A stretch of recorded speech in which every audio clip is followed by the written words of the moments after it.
Hello everyone, क्या हाल चाल है। तो नीट 2024 के लिए आज मैं एक कंप्लीट रोड मैप लेकर आया हूं। हम नीट 2024 एग्जाम को कैसे क्रैक करें, आज हम लोग इसकी एक पूरी स्ट्रैटेजी की बात करने वाले हैं। आखिर कैसे करें, ऑनलाइन कोचिंग ज्वाइन करें या ऑफलाइन कोचिंग ज्वाइन करें, काफी मन में सवाल उठ रहे होंगे। वो गलतियां जो हमने 2023 के लिए की हैं, अगर वो सेम गलतियां हम 2024 के लिए भी रिपीट करते हैं तो सिलेक्शन तो हमारा नहीं होगा, ये बात तो मालूम है।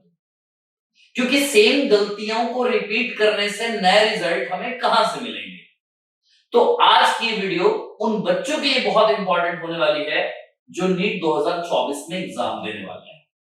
एक एक पॉइंट की हम लोग बात करते चलेंगे।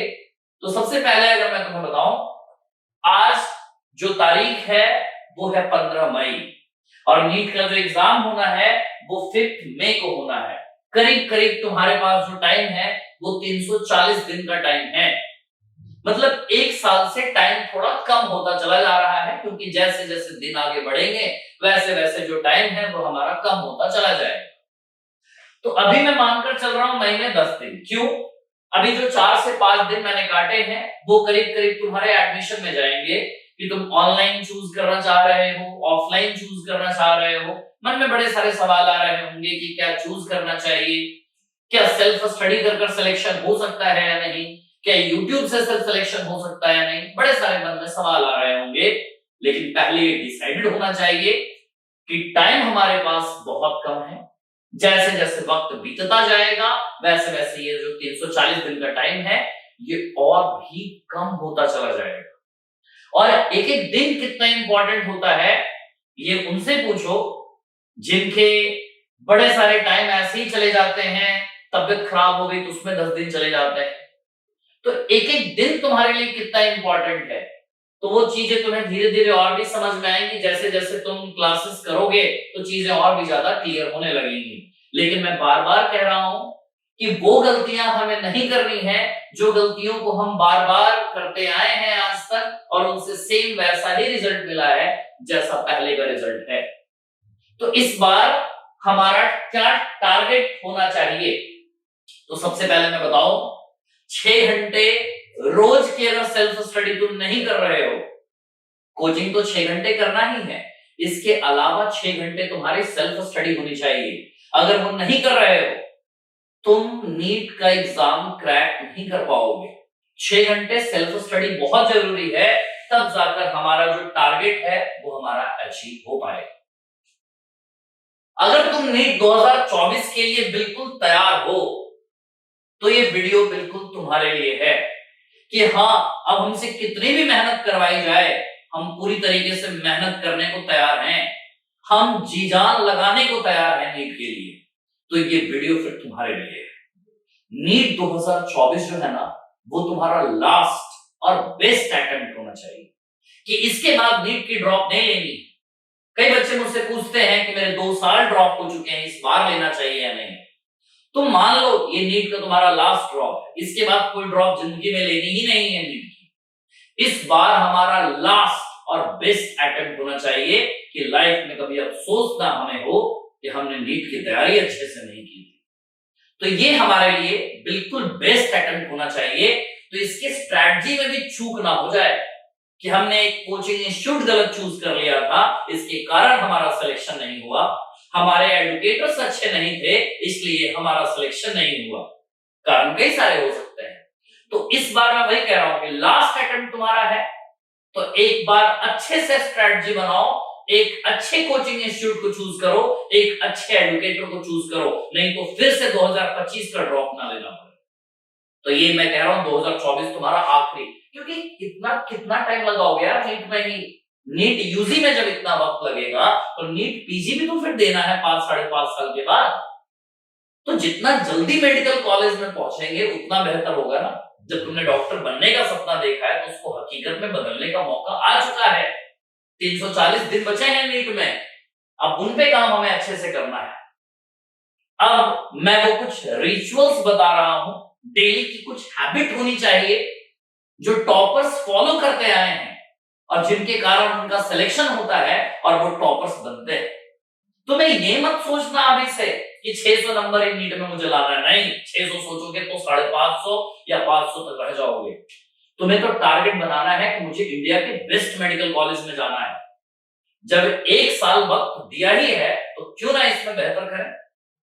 तो बच्चों में सवाल आएगा, सर मेरे 200 नंबर आए थे लास्ट टाइम, तो क्या इस बार मेरे आ सकते हैं 650? सारा खेल तुम्हारी मेहनत का है, तुम किस अकॉर्डिंग तुम स्ट्रेटजी बनाते हो नीट के लिए, सारा खेल इसी चीज का है। नीट 2024 के लिए अगर तुम्हें सिलेक्शन चाहिए तो कुछ डेली रिचुअल हैं जो तुम्हें फॉलो करते जाना है। लगती छोटी छोटी बातें हैं लेकिन ये फॉलो जल्दी नहीं हो पाती। लगभग रेयरेस्ट ऑफ रेयर बच्चे इसको फॉलो करते हैं और जो बच्चे मेडिकल कॉलेज में आराम से चले जाते हैं। सबसे पहली चीज बहुत आसान सी चीज है, रेगुलर क्लासेस। कि क्लासेस एक भी दिन नहीं छोड़नी है। अगर हम इस हालात में हैं कि चल पा रहे हैं तो कोचिंग आ जाना है, या ऑनलाइन कोचिंग जो भी है वहां हमें ज्वाइन कर लेनी है। क्लास हमें अटेंड करना है।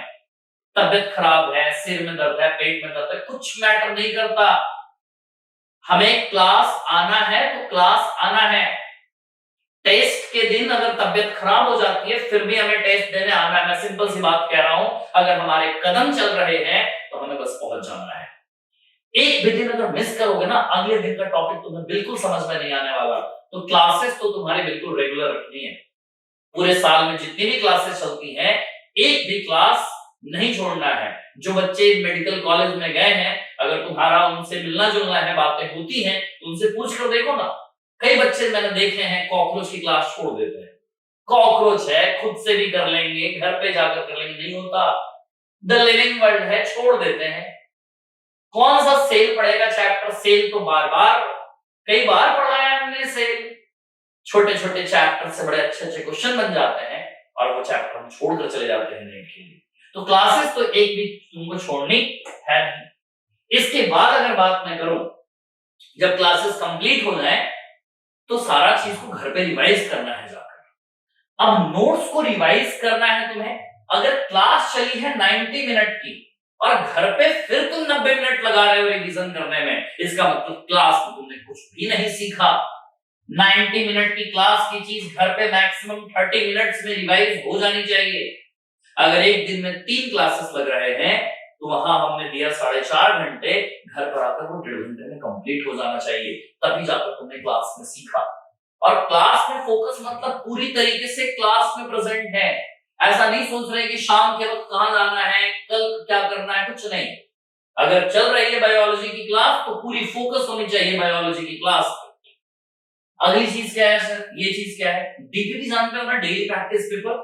उसी को हमारे एकेडमी के ऑफलाइन सेंटर में कहते हैं ईएलपी, एडुकेटर लेड प्रैक्टिस। जैसे आज की क्लास में तुमने पढ़ा माइटोकॉन्ड्रिया, क्लोरोप्लास्ट और राइबोसोम। तो माइटोकॉन्ड्रिया, क्लोरोप्लास्ट और राइबोसोम के तुम्हें क्वेश्चंस दे दिए गए, वो ईएलपी है। लगभग हर एक क्लास के बाद तुम्हें ईएलपी दे दी जाती है और उसके क्वेश्चन तुम प्रैक्टिस करते हो। प्लस पीवाईक्यू मॉड्यूल वगैरह में ये सब चीजें होती हैं जो अनअकैडमी तुम्हें प्रोवाइड करती है, या किसी भी कोचिंग इंस्टीट्यूट में तुम होगे तो उनके मॉड्यूल में प्रीवियस ईयर क्वेश्चंस होते हैं जो 2023 तक कम से कम होने चाहिए, या 22 तक भी चलेगा, 23 का तो पेपर होगा ही तुम्हारे पास। बड़ी सिंपल सी बात लगती है कि रोज का काम रोज हमें कंप्लीट करना है। जो मॉड्यूल मिलती है तुम्हें कोचिंग्स में, उनमें जो होमवर्क दी जाती है कि फिजिक्स में क्वेश्चन नंबर 17 से क्वेश्चन नंबर 53 तक कर आना है। क्लास में कुछ बच्चे ही होमवर्क कर आते हैं। पहले महीने में तो बहुत जोश होता है, लगभग सब कर आते हैं, लेकिन धीरे धीरे जैसे जैसे वक्त बीतता जाता है, जैसे जैसे चैप्टर्स कंप्लीट होते चले जाते हैं, बच्चे होमवर्क भी करना धीरे धीरे बंद कर देते। तो ये बहुत बेसिक सी बात है। फिर जब चैप्टर खत्म हो जाए ना कोई भी, तो उसके अपने 1 पेज नोट्स बनाओ। इसका एक अलग ही फायदा तुमको देखने को मिलेगा। द लिविंग वर्ल्ड एनसीईआरटी में 15 पेज की है। क्या तुम्हारी द लिविंग वर्ल्ड 1 पेज में आ सकती है, या मैक्सिमम 2 पेज में स्टार्टिंग में आ सकती है? सेल पूरी कितनी बड़ी चैप्टर है, करीब 20 पेज की चैप्टर है, क्या वो तुम्हारे 1 पेज में या 2 पेज में आ सकती है? क्योंकि लास्ट के टाइम पे 97 चैप्टर्स को कैसे रिवाइज करोगे? 97 चैप्टर्स को रिवाइज करने के लिए हमारे पास कुछ शॉर्ट नोट्स तो होनी चाहिए जो तुमने खुद से प्रिपेयर किए हो। तो ये काम क्या तुम्हें मार्च अप्रैल में करना है? नहीं, अभी से जो तुम्हें पढ़ाई करनी है उसको साथ साथ लेकर चलना है। ये काम अपने शॉर्ट नोट्स अभी से बनाने चालू करो। ये कुछ बेसिक रिचुअल्स हैं जो रोज फॉलो करने हैं। Classes, notes revision, ALP, PYQ, homework module से, और अपने नोट्स बनाने हैं जो कि 1 पेज नोट्स बनाने हैं। अगर ये काम हो पाता है तभी सिलेक्शन तुम्हारा हो पाएगा, नहीं तो सिलेक्शन से ब्लॉक को रैंक पीछे चले जाओगे। नीट 2024 में 23 लाख बच्चों को बैठने का अनुमान करीब है। सीटें कितनी हैं? सरकारी मेडिकल कॉलेजेस की बात करें तो 50 से 60 हजार सीटें हैं करीब। बस 23 लाख बच्चों में 22.5 लाख बच्चों का सिलेक्शन तो नहीं होगा। 22.5 लाख बच्चों में तुम्हें आना है या उन 50,000 बच्चों में आना है, ये तुम्हें डिसाइड करना होगा तुम किस में आओगे। अगर ये चीजों को फॉलो करते हुए चले तो तुम वो 50,000 की जो स्पेसिफिक सीट्स हैं उनमें तुम्हारा नाम आ जाएगा। ठीक है, तो 6 घंटे देखो सेल्फ स्टडी घर पे करनी है और 6 घंटे की क्लासेस करनी है, ये तो मस्ट है। और 6 घंटे की नींद लेनी है और बाकी 6 घंटे बच गए, इसमें जो करना है वो करो। 6 घंटे की सेल्फ स्टडी, 6 घंटे की क्लासेस, 6 घंटे की नींद, और 6 घंटे में जो भी नहाना, खाना पीना, कोचिंग आना, कोचिंग जाना, जो कुछ भी है तुम्हारा। ठीक है, क्यों जरूरी है वो भी मैं तुमको बताऊं। 6 घंटे सेल्फ स्टडी, 6 घंटे कोचिंग, कितने घंटे हो गए? 12 घंटे। आगे तुम ऑपरेशन थिएटर में बिताओगे कैसे 12 घंटे, उसकी आदत अभी से तो लगानी है। अगर तुम 12 घंटे मेहनत करने के लिए आज तैयार हो तो आगे आने वाले सालों में ऑपरेशन थिएटर में भी तुम 12 घंटे खड़े खड़े बिता सकते हो। एक दिन में डॉक्टर बड़े सारे सर्जरी करते हैं, लगभग 12 से 13 घंटे ऑपरेशन थिएटर में खड़ा रहना होता है, और इसी तरीके से लाइव सर्जरी चलती रहती है। तो ये दिन तुम भी तो देखना चाहते हो ना कि हाँ ये मौका हमें भी तो कभी मिले, हम भी तो कभी ऑपरेशन थिएटर में रहकर लोगों की जान बचाएं। एक दिन तुम में से ही कोई बच्चा बैठा होगा, ऑपरेशन थिएटर में होगा, और वो बच्चा सर्जरी कर कर लोगों की जान बचा रहा होगा। कोई बच्चा कार्डियो सर्जन होगा, कोई न्यूरो सर्जन होगा, काफी सारे। तो ये दिन कभी भी तो आए। तो ये सपने को हकीकत में बदलने का मौका आ चुका है। 2024 का नीट एग्जाम तुम्हारा है। अब बच्चे मुझसे पूछते हैं, बड़े सारे मैसेजेस आते रहते हैं कि सर अब आपकी ऑनलाइन की प्लस की बैचेस नहीं आती, ऑफलाइन की बैचेस आती हैं सिर्फ अब आपकी, और कई बच्चों को ये भी नहीं मालूम है कि मैं ऑफलाइन में भी हूं। तो इसका जरा मैं एक बार बता देता हूं क्या चीज है। अनअकैडमी के जो सेंटर्स है ना, अनअकैडमी के सेंटर्स पूरे ऑल ओवर इंडिया में अगर मैं बात करूं तो करीब 43 से ज्यादा सेंटर्स आज अनअकैडमी के ऑल ओवर इंडिया में है। ये कुछ दिनों पहले का डेटा है। अनअकैडमी के जब करीब करीब 40 सेंटर हो चुके थे, अब तो 43 से ज्यादा सेंटर्स हैं। तुम्हारे आसपास की जो भी कोचिंग इंस्टीट्यूट है अनअकैडमी की, तुम वहां पर पढ़ाई कर सकते हो। सर आप कहां पढ़ाते हो ये तो बताओ। मैं पढ़ाता हूं अनअकैडमी के पटना सेंटर। ठीक है, मैं सारे सेंटर्स पे तो नहीं पढ़ा सकता, तुम्हें भी पता है। मैं पटना सेंटर पे डेडिकेटेड फैकल्टी हूं बायोलॉजी के लिए। बायोलॉजी में भी बात करूं तो बॉटनी के लिए, क्योंकि यहाँ बैचेस इतनी सारी हो जाती हैं। ड्रॉपर्स की बैचेस होती हैं, ग्रोथ बैचेस होती हैं, एक्सेल बैचेस होती हैं, बड़े सारे बैचेस हैं। लेकिन मेरा जो मेन फोकस होता है वो होता है ड्रॉपर्स की बैचेस की, क्योंकि ड्रॉपर्स की माइंड सेट को मैं समझता हूं। बड़े सारे यूट्यूब पे मैं चीजें करवा चुका हूं। अनअकैडमी की प्लस बैचेस भी मेरी ड्रॉपर्स की ज्यादातर चलती थी पहले। अब तो अनअकैडमी के प्लस पे कोई बैच नहीं आती। जो भी बैच है वो ऑनलाइन है नहीं, सारा ऑफलाइन डेडिकेटेड बैच है। तो सर अनअकैडमी सेंटर में अगर हम एडमिशन लेते हैं, मान लिया कि हम आसपास से पटना आ चुके, तो अनअकैडमी ऐसा क्या चीज दे रही है कि मैं अनअकैडमी में ही एडमिशन लूं? मैं क्यों ना जाकर कोटा के बड़े बड़े कोचिंग इंस्टीट्यूट में जाकर एडमिशन ले लूं? मैं कहूंगा तुम उनकी परसेंटेज सिलेक्शन रेशियो देखो। लाखों की भीड़ में हजारों का सिलेक्शन कराना कोई बहुत बड़ी बात नहीं है। अगर 1000 बच्चे हैं, उनमें सैकड़ों से ज्यादा के सिलेक्शन हो रहे हैं, ये मैटर करता है कि 1000 बच्चे थे और उसमें लगभग 100 बच्चे सिलेक्ट हो चुके हैं। मतलब 10% का सिलेक्शन रेशियो बहुत बड़ी बात होती है। तो ऐसे कोचिंग इंस्टीट्यूट चूज करो, ऐसे नहीं कि 250, 300 की भीड़ में बैठे और कुछ भी समझ में ना आ रहा हो, टीचर का नजर ना हो हम पे, मैं कुछ बातें तुम्हें बताता हूं पहले अनअकैडमी ऑफलाइन सेंटर्स के बारे में। सबसे पहले तो ये चीज, ऐसा नहीं कि रैंडम कभी भी कोई भी क्लास हो जाएगी, नहीं। कॉन्कर बैच 1, ये ड्रॉपर्स की बैच को हम अपने यहाँ कॉन्कर बैच कहते हैं। Conquer batch 1, conquer batch 2, conquer batch 3, ये 3 बैचेस तो ड्रॉपर्स के बिल्कुल फुल हैं। आगे की जो बैचेस है उसके बारे में मैं बताऊंगा। जैसे पटना के नीट यूजी कॉन्कर बैच 1 15 मई से लेकर 20 मई का शेड्यूल तुम्हें पहले ही मिल गया कि कब कितने बजे कौन सी क्लासेस होने वाली है। इसमें कोई चेंज नहीं होता जनरली, अगर एडुकेटर की तबीयत खराब है तब जाकर चेंज होती है। मतलब पहले से ही तुम्हें पता है। ये पूरे साल भर का हम लोग डिसाइड करते हैं कि 31 दिसंबर तक सिलेबस कैसे कंप्लीट होगा, कितनी क्लासेस लगनी चाहिए तो कितनी क्लासेस लगेंगी और कब तक सिलेबस कंप्लीट हो जाएगा। तो ड्रॉपर्स का सिलेबस दिसंबर तक लगभग खत्म हो जाता है। मैक्सिमम जाएगा तो 4 से 5 दिन वो जनवरी में जाएगा, या जो बैच लेट से स्टार्ट होते हैं जैसे मई में, जून में, उनका जनवरी या फेब तक जा सकता है।